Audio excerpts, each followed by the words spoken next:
ಹೋಗಿದ್ದಾರೆ. ಅಲ್ಲಿಂದ ಒಂದು ಆ ಸರ್ಕವೇ ಈಗ ಇಲ್ಲೇ ಇದ್ದಾರೆ. ಈ ಒಂದು ಕಾರ್ಯಾಚರಣೆ ಮುಗಿದ ನಂತರ ಇವತ್ತಿನ ಶೆಡ್ಯೂಲ್ ಬಂದಾಗ್ತದೆ. ಮತ್ತು ಇನ್ನು ಏನು ಮುಂದೆ ಏನು ಅಂತ ಯಾರಿಗೂ ಗೊತ್ತಿಲ್ಲ. ಮೇಲ್ಗಡೆ ಹೋದ ಮೇಲೆ ಎಸ್ ಪಿ ಸರ್ ಅಥವಾ ಇಲ್ಲಿಗೆ ಅದಕ್ಕೆ ಸಂಬಂಧಪಟ್ಟ ಅಧಿಕಾರಿಗಳು ನಮಗೆ ತಿಳಿಸಿದ್ದಾರೆ.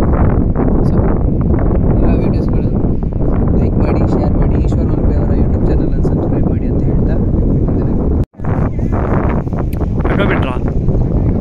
ಹಗ್ಗ ಇಟ್ಕೊಂಡಿದ್ರೆ ಬಿಟ್ಟಿದ್ರಾ? ನಿನ್ನೆ ಸಹ ಹಾಗೆ ಆಗಿತ್ತಲ್ಲ.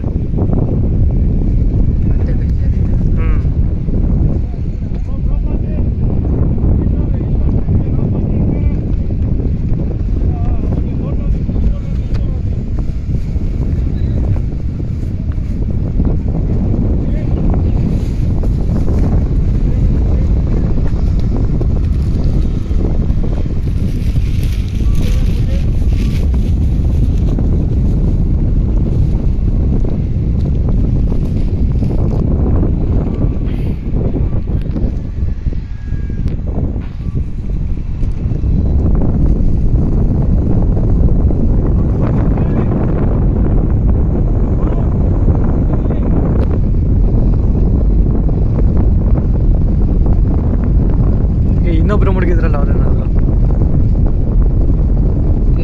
ಎಲ್ಲಿದ್ದಾರೆ? ನೀರೊಳಗಿದ್ದಾರಾ? ಹೌದೌದು, ಗಿಲ್ಲಿದ್ದಾರೆ. ಬಸ್ ಹೋಗ್ತಾ ಇದ್ದಾರೆ ಈ ಒಂದು ಪ್ಲೇಸಲ್ಲಿ ಇದ್ದಾರೆ. ಎಲ್ಲ ಬಬಲ್ಸ್ ಹೋಗ್ತಾ ಇದೆಯಲ್ಲ ಅಲ್ಲಿ.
ಬಿಲ್ಲಲ್ ಭಯ ಇರೋದು ನಮ್ಮ ಟೀಮಾ?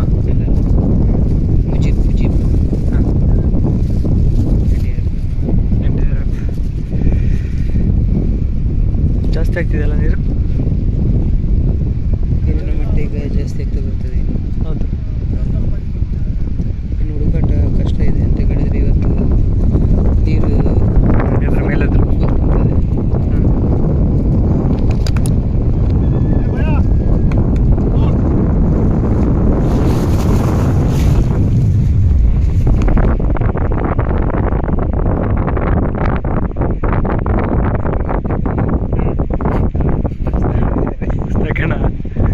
ಮುಡಿಸ್ತಾ ಇದ್ದಾರೆ ಆಲ್ರೆಡಿ.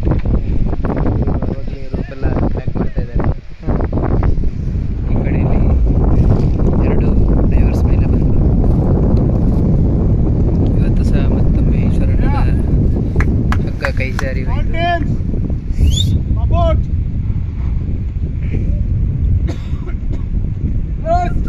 ಬಿಲ್ಲಲ್ ಇಲ್ಲೇ ಇದಾರಲ್ಲ.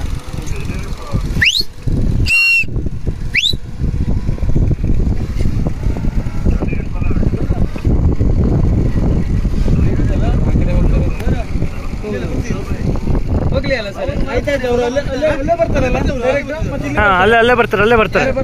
ಅಲ್ಲಿಗೆ ಬರ್ತಾರೆ. ಇಲ್ಲೇ ಇದಾರಲ್ಲ.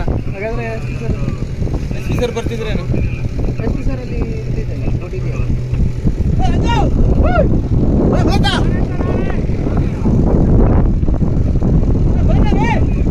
ರೋಪ್ ಇದೆ, ರೋಪ್ ತಗೋ ಬರ್ತಾರೆ. ಅಲ್ಲಿ ರೋಪ್ ಇದೆ. ಇಲ್ಲ ಅವ್ರೇನೆಲ್ಲ ಹೋಗ್ತಾ ಇದಾರಲ್ಲ. ಬರ್ತಿದ್ರೇನು?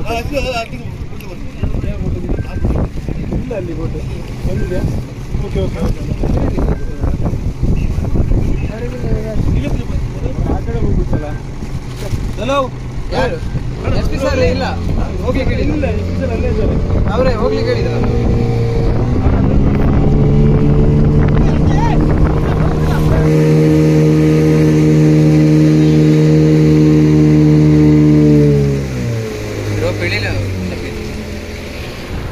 ಅದೆಲ್ಲ ಹತ್ತಾರೆ ಅವರು, ಅದರಲ್ಲಿ ಹತ್ತಾರೆ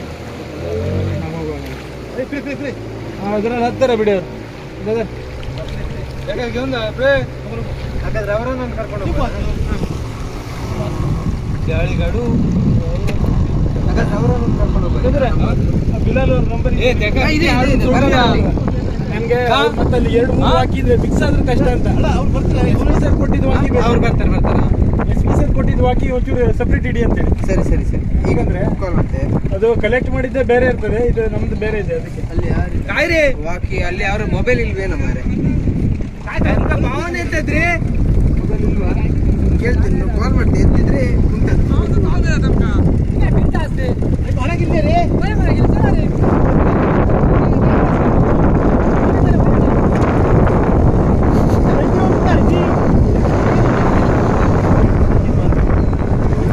ಗಾಡಿ ನೀರು ಜೋರಾಗ್ತಾ ಇದೆ.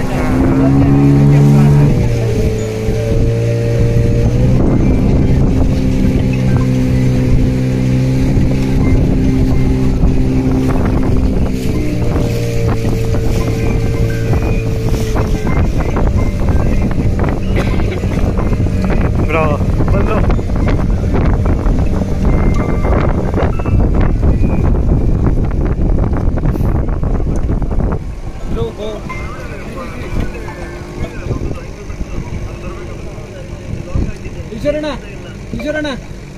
ಈಶ್ವರಣ್ಣ ನೀವು ಮೇಲೆ ಬರಬೇಡಿ, SP ಸರ್ ಬಂದ್ಮೇಲೆ ಬರ್ಲಿಕ್ಕೆ ಹೇಳಿದ್ದಾರೆ. ಹಾಂ ಅಬ್ದುಲ್ ಭಾಯ್ ಬರ್ತಾರೆ ಅಲ್ಲ ಬರ್ತಾ ಇದ್ದಾರೆ. ಓಕೆ ಹಾಂ ಹಾಂ ವಿತ್ ಹೋಗಿನೇ ಸೀದಾ ಎಂಕಲ್ ಅಂಡರ್ ಗ್ರೌಂಡ್.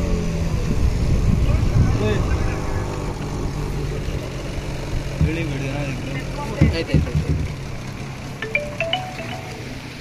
ವಿಡಿಯೋ ಬರಲಿಲ್ಲ ಒಳಗೆ, ಇಲ್ಲ ಅಪ್ಲೋಡ್ ಮಾಡಬೇಕು. ಇಲ್ಲಿದ್ದಾರೆ ವಿಡಿಯೋ. ಈಗ ಬಂದರು.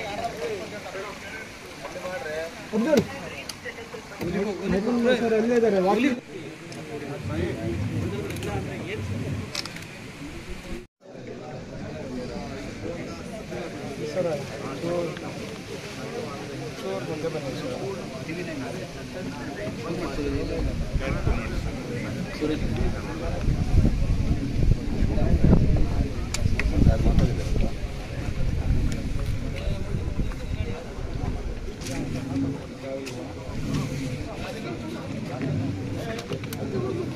ಕಾರ್ಯಾಚರಣೆಯಲ್ಲಿ ನಮ್ಮ ಮಲ್ಪೆಯ ಈಶ್ವರ್ ಮತ್ತು ಅವರ ಗ್ರೂಪು ಅವರು ನಿನ್ನೆಯಿಂದ ಶತಪ್ರಯತ್ನವನ್ನು ಮಾಡಿದ್ದಾರೆ. ಒಂದೇನಂತ ಹೇಳಿದರೆ ಅವರು ಇಂಥ ಪರಿಸ್ಥಿತಿಯಲ್ಲಿ ಮುಳುಗ್ತಾರೆ ಅಂತ ಹೇಳ್ಕೊಂಡು ನಾವು ವಿಚಾರ ಮಾಡಿದ್ದೇವೆ ಅಥವಾ SP ಸಾಹೇಬರಲ್ಲ ನಾವು. ಆದರೂ ಸಹ ರಿಸ್ಕ್ ತಗೊಂಡು ಅವರು ಭಾಳಷ್ಟು 4 ಪಾಯಿಂಟ್ನಲ್ಲಿ 3 ಪಾಯಿಂಟ್ ನಿನ್ನೆ ಕವರ್ ಮಾಡಿದರು. 1 ಪಾಯಿಂಟಿಗೆ ಮಾತ್ರ ಅವರು ಅಂದರೆ ಸ್ವಲ್ಪ ನೋಡ್ಕೊಂಡು ಬಂದಿದ್ದು ಅಷ್ಟೇ. ಮತ್ತು ನಮಗೊಂದು ಡೌಟ್ ಇತ್ತು ಏನಂತ ಹೇಳಿದ್ರೆ, ಒಂದು ತಂತಿ ಏನಿದೆಯಲ್ಲ ಆ ತಂತಿ ಎಲ್ಲಾದರೂ ಒಂದು ಅಡ್ಡ ಬರ್ತದೆ ಅಂತ ಹೇಳ್ಕೊಂಡು ಒಂದು ಡೌಟ್ ಇತ್ತು. ಅದರಿಂದ ಆಲದ ಮರ ಮತ್ತು ಕಲ್ಲುಗಳು ಸಿಕ್ಕಾಕೊಂಡಿದ್ದಾವೆ ಅಂತ ಹೇಳ್ಕೊಂಡು. ಯಾಕಂದರೆ ಆಲದ ಮರ ಅಂದರೆ ನಿಮ್ಗೆ ಗೊತ್ತುಂಟು, ಅದು ಭಾಳಷ್ಟು ಎಳೆನ ಇಟ್ಕೊಳ್ತದೆ. ಅದರಿಂದ ನಿನ್ನೆ ಹೋದಾಗ ಸಹ ಅವ್ರಿಗೆ ಪಾಪ ಕಾಲಿಗೂ ಸಹ ಸ್ವಲ್ಪ ಸಿಕ್ಕಾಕೊಳ್ಳೋಂಥ ಪರಿಸ್ಥಿತಿಯಲ್ಲಿ ಅವರು ಇಲ್ಲಿ ತನಕ ಪಾಪ ಬಂದರು. ಆಮೇಲೆ ರೆಸ್ಕ್ಯೂ ಬೋಟ್ ಅವರೇ ಅಂದರೆ ಅವರಾಗಿ ಅವರು ಸಿಗ್ನಲ್ ಕೊಡ್ತಾರೆ, ಅವರ ಸಿಸ್ಟಮ್ನಲ್ಲಿ ಸಿಗ್ನಲ್ ಕೊಟ್ಟು ಅವರು ಇಲ್ಲಿ ತನಕ ಬಂದು ಮತ್ತು SP ಸಾಹೇಬರು ಬೋಟನ್ನು ಇಮಿಡಿಯೇಟ್ಲಿ ತಗೊಂಡು ಮತ್ತು ಅಲ್ಲಿ ಹೋದ್ವಿ. ಮೇಡಮ್ ಅವರು ಇನ್ಸ್ಟ್ರಕ್ಷನ್ಸ್ ಕೊಟ್ಟರು. ಮೇಲಿಂದ ಮೇಡಮ್ ಅವರು ಹೊರಟಿದ್ರು. ಅಲ್ಲಿ ಇವರನ್ನು ನೋಡಿ ಅಂತೇಳಿ ಈಶ್ವರ ಅಂದರೆ ಏನಾಗಿದೆ ಪಾಪ ಅವರು ಸಹ ಇಂಥ ಪ್ರಯತ್ನವನ್ನು ಮಾಡ್ತಾರಂತ ನಾವು ಯಾವಾಗಲೂ ಎಣಿಸಿಲ್ಲ. ಮತ್ತು ಸುಮಾರು 50 ಕೇಸ್ಗಳಿಗಿಂತ ಹೆಚ್ಚು ಕೇಸ್ಗಳನ್ನು ಅವರು ಯಶಸ್ವಿಯಾಗಿ ಮಾಡಿದಂಥ ಅವರ ಹೆಸರು ಇದೆ. ಮತ್ತು ಇವತ್ತು ಸಹ ನಾವು ಅದನ್ನು ಪ್ರಯತ್ನವನ್ನು ಮಾಡಿದ್ವಿ. ನೀರು ಕೆಳಗೆ ಇಳಿತು, ಆದರೆ ನೀರಿನಲ್ಲಿರುವಂಥ ಮಿಶ್ರಿತ ಮಣ್ಣಿನ ಏನು ಕಲರ್ ಇದೆಯಲ್ಲ ಅದು ಹೇಗೂ ನಮಗೆ ಇದು ಮಾಡಲಿಕ್ಕೆ ಆಗ್ತಾಯಿಲ್ಲ, ಅಲ್ಲಿ ಹೋಗಿ ರೀಚ್ ಆಗಲಿಕ್ಕೆ ಆಗ್ತಾಯಿಲ್ಲ. ಆದ್ದರಿಂದ ಈಗ ನಮ್ಮ ಹತ್ರ ನೆಕ್ಸ್ಟ್ ಏನು ಮಾಡಬೇಕು ಅಂತ ಹೇಳ್ಕೊಂಡು ನಾವು ನಮ್ಮ ಮಿನಿಸ್ಟ್ರು ಬರ್ತಾರೆ ಮತ್ತು ನಾವು ಈಗ 4:04 ಆಫೀಸ್ನಲ್ಲಿ ಮೀಟಿಂಗ್ ಮಾಡ್ತೇವೆ. ಬಟ್ ಈಶ್ವರ್ ಅವರ ಒಂದು ತಂಡ ಇವತ್ತು ನಮಗೇನು ಭಾಳಷ್ಟು ಹೆಮ್ಮೆ ಕೆಲಸ ಮಾಡಿದೆ. ಅದರ ಒಟ್ಟಿಗೆ ಇವತ್ತು NDRF ಸಹ ಒಳಗೋದು, ಒಂದು ಜನ ಒಳಗೋದು. ಅಂದರೆ ಇದೇನಂತ ಹೇಳಿದ್ರೆ ಚಾಲೆಂಜಿಂಗ್ ಟೈಪ್ ಇತ್ತು ಇವತ್ತಿನ ನಮಗೆ ಟಾಸ್ಕ್. ಮತ್ತು ನಾವೆಲ್ಲ ಎಕ್ಸ್ಕ್ಲೂಡಿಂಗ್ ನಾವೆಲ್ಲ ಸಪ್ರೇಟ್ ಆಗಿದ್ವಿ. ಮತ್ತು SP ಅವರು ನೇತೃತ್ವದಲ್ಲಿ ಇದನ್ನು ಇವತ್ತು ನಾವು ಪ್ರಯತ್ನವನ್ನು ಪಟ್ಟಿದ್ವಿ. ಆದರೂ ಸಹ ಅಲ್ಲಿ ಬ್ರಿಡ್ಜ್ ಹತ್ರ ಯಾರೋ ಹೇಳಿದರು ಅಲ್ಲಿ ಸ್ವಲ್ಪ ಸ್ಮೆಲ್ ಬರ್ತದೆ ಅಂತ ಹೇಳ್ಕೊಂಡು, ಆವಾಗ ನಮ್ಮ SDRF ಪಾಪ ಅವರು ನಾನು ಒಟ್ಟಿಗೆ ಹೋಗಿ ಅಲ್ಲಿಯ ಮರದ ದಿಮ್ಮನ್ನು ಎಲ್ಲ ಕ್ಲಿಯರ್ ಮಾಡುವಾಗ ನಮಗೊಂದು 7-8 ಸತ್ತ ಮೀನುಗಳು ಸಿಗ್ತದೆ. ಆಮೇಲೆ ನಮಗದು ಡೌಟ್ ಬಂತು, ಈ ವಾಸನೆ ಇದರ ಮೂಲಕ ಬಂದಿದೆ ಅಂತ ಹೇಳ್ಕೊಂಡು ಅದನ್ನು ಕ್ಲಿಯರ್ ಮಾಡಿದ್ವಿ. ಆದರೆ ಯಶಸ್ಸು ಆಗಲಿಕ್ಕೆ ಪ್ರಯತ್ನಕ್ಕೆ ನಮಗೆ ಫಲ ಸಿಗ್ತಾ ಇಲ್ಲ. ಮತ್ತು ನಮ್ಮ FOK ಅವರು ಬಂದಿದ್ದರು. FOK ಅಂದರೆ ನಮ್ಮ ಸೀ ಬರ್ಡ್ನಿಂದ ಅವರು ಎಲ್ಲರೂ, ಮತ್ತು ನಮ್ಮ ಪೋರ್ಟ್ ಡಿಪಾರ್ಟ್ಮೆಂಟ್ ಇದರ ಪ್ರಕಾರ ಅದಕ್ಕೆ ಈಗ ಸ್ವಲ್ಪ ದಿವಸ ಹೋಗಬೇಕಂತ ಅವರು ಹೇಳ್ತಾ ಇದ್ದಾರೆ. ಆದರೂ ಸಹ ನಾವು ಪ್ರಯತ್ನವನ್ನು ಪಡ್ತಾ ಇದ್ದೇವೆ. ಈಗ ನಾನು ಸಹ ಒಂದು ತಿರುಚಿಯಲ್ಲಿ ಒಂದು ಬೋಟ್ ಸಿಕ್ಕಿದೆ. ಆ ಬೋಟ್ ಅಂತ ಹೇಳಿದ್ರೆ ಸೆಲ್ಫ್ ಪೊಪ್ಲೇನ್ ಇದ್ದದ್ದು. ನಾನು ಫೋಟೋ ಕೊಡ್ತೇನೆ. ಅಲ್ಲಿ DC ಅವರಿಗೂ ಮಾತಾಡಿದೆ, DC ಅವರು DC ಅವರಿಗೂ ಮಾತಾಡಿದ್ರು. ಆದರೆ ಅಲ್ಲಿಂದ ಇಲ್ಲಿ ಬರೋ ತನಕ ಭಾಳ ಟ್ರಾಫಿಕ್ ಪ್ರಾಬ್ಲಮ್ ಇದೆ. ಮತ್ತು ಟ್ರಾಫಿಕ್ ನಾವು ಅಪ್ ನಮ್ಮ ಕರ್ನಾಟಕ ಬಾರ್ಡರ್ ತನಕ ನಾವು ಮಾಡ್ಬೋದು. ಅದರ ಮುಂದಿನ ರಿಸ್ಕ್ ತಗೊಳ್ಳೋದು ಹೇಗೆ ಅಂತ ಹೇಳ್ಕೊಂಡು ಅದರ ಬಗ್ಗೆ ಚರ್ಚೆ ನಡೆದಿದೆ. ಮತ್ತು CM ಅವ್ರ ಗಮನಕ್ಕೂ ತಂದೆ, ಮತ್ತು DKC ಅವರ ಗಮನಕ್ಕೂ ತಂದಿದ್ದೆ ನಾನು. ಮತ್ತು ಕೃಷ್ಣ ಬೈರೇಗೌಡರ ಹತ್ರ ಸಹ ಮಾತಾಡಿದ್ದೀನಿ. ಈಗಾಗಲೇ ನಾವು ನೆಕ್ಸ್ಟ್ ಸಾರ್ಟ್ ಆಫ್ ಆ್ಯಕ್ಷನ್ನಲ್ಲಿ ಅದು ಒಂದಾನೊಮ್ಮೆ ಬರುವುದು ಒಂದು ಚಾನ್ಸ್ ಇದ್ದರೆ ಅದನ್ನು ಸಹ ತರ್ತೇವೆ. ಪ್ರಯತ್ನಕ್ಕಂತೂ ಯಾವಾಗಲೂ ಹಿಂದೇಟು ಹಾಕೋದಿಲ್ಲ. ಇಲ್ಲಿ ಪ್ರಶ್ನೆ ಏನಾಗಿದೆ, ಒಂದು ಅರ್ಜುನ್ ಕೇರಳ ಕಡೆಯವನು, 2 ಜನ ನಮ್ಮ ಕುಮಟಾ ಮತಕ್ಷೇತ್ರದ ಇಬ್ಬರಿದ್ದಾರೆ. ಒಂದು ನಮ್ಮ ಜಗನ್ನಾಥ ಮತ್ತು ಒಬ್ಬವ ಲೋಕೇಶ್. ಜಗನ್ನಾಥನ ಮಗಳಿಗೆ ಪಾಪ ಅವಳು ನಿನ್ನೆ ನಾನೊಂದು ನೋಡಿದಾಗ ಅವಳು ತನ್ನ ತಂದೆಯ ಶರ್ಟ್ ಆದರೂ ತಂದು ಕೊಡಿ, ಏನಾದರೂ ತಂದು ಕೊಡಿ ಅಂತ ಹೇಳ್ತಾರೆ. ಅದಕ್ಕಿಂತ ನಮಗೆ ಹೆಚ್ಚು ನೋವಿದೆ. ನಮ್ಮ ಪ್ರಯತ್ನ ಮಾಡಬೇಕು, ಅವರ ಬಾಡಿಯನ್ನಾದರೂ ಅವರಿಗೆ ತರಿಸ್ಬೇಕು ಅಂತ ಹೇಳ್ಕೊಂಡು ಅದು ನಮ್ಮಲ್ಲಿ ಯಶಸ್ಸು ಕಾಣಲಿಕ್ಕೆ ಭಾಳ ಕಷ್ಟ ಆಗ್ತಾಯಿದೆ. ಇದು ಇಂಥ ಒಂದು ಸೀನ್ ನಾವು ಯಾವಾಗಲೂ ನೋಡಿಲ್ಲ. ಇವರು ಪಾಪ ಅದೇ ಹೇಳಿದ್ರು, ಈಶ್ವರ್ ನನ್ನ ಪ್ರಯತ್ನದಲ್ಲಿ ಯಾವಾಗಲೂ ಫೇಲ್ ಹೋಗಲಿಲ್ಲ. ಮತ್ತು ಇದು ಸ್ವಲ್ಪ ನನಗೆ ಕ್ರಿಟಿಕಲ್ ಪೊಸಿಷನಲ್ಲಿದ್ದರೆ ಐ ಆಮ್ ಆಲ್ಸೋ ಹೆಲ್ಪ್ಲೆಸ್ ಅಂತ ಅವರ ಒಂದು ಮನಸ್ಸು ನೋವಿಂದ ಅವರು ಹೇಳಿದ್ದಾರೆ. ಅವರ ಗ್ರೂಪಿಗೂ ನಾನು ಧನ್ಯವಾದಗಳನ್ನು ಫಸ್ಟ್ ಬಯಸ್ತೇನೆ. ಯಾಕಂತ ಹೇಳಿದರೆ ಇಂಥ ಒಂದು ಕ್ರಿಟಿಕಲ್ ಪೊಸಿಷನ್ನಲ್ಲಿ ಅವರು ಹೆಲ್ಪ್ ಮಾಡಿದ್ದಾರೆ.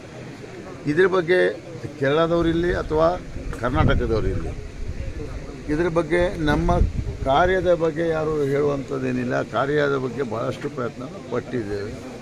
ಮತ್ತು ಮುಂದಿನ ಕ್ರಮ ಏನಂತ ಹೇಳ್ಕೊಂಡು ಡಿಸ್ಟ್ರಿಕ್ಟ್ ಅಡ್ಮಿನಿಸ್ಟ್ರೇಷನ್ ಮತ್ತು ಡಿಪಾರ್ಟ್ಮೆಂಟ್ ನಾವು ಮತ್ತು ಮಿನಿಸ್ಟರ್ ಎಲ್ಲ ಕೂಡಿ ಡಿಸ್ಕಸ್ ಮಾಡಿ ತಮಗೆ ಇನ್ನೊಮ್ಮೆ ಪ್ರೆಸ್ ಮೀಟನ್ನು ಕಳಿಸ್ತೇವೆ.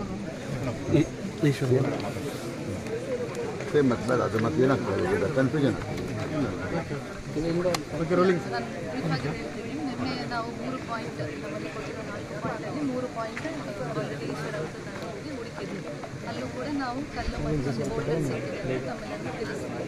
ಬಾಕಿ ಇತ್ತು 1 ಪಾಯಿಂಟ್, ಅಲ್ಲೂ ಕೂಡ ಅವ್ರ ಕಡೆಯಿಂದ ಫುಲ್ ಎಫರ್ಟ್ ಹಾಕಿ ಪ್ರಯತ್ನ ಮಾಡಿದ್ವಿ.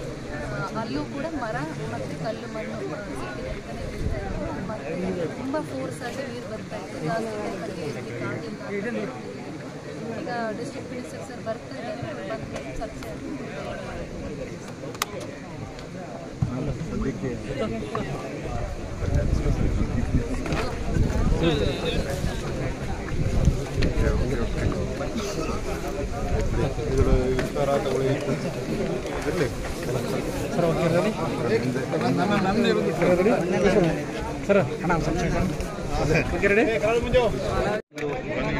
ಸರ್ ಬಂಡೇರಪ್ಪಡಿ ಅವರು ಹಾಗೂ ನಾನು ಕೂಡ 2 ಡೈವರ್ಸ್ 3 ಪಾಯಿಂಟ್ ಆಗಿದೆ.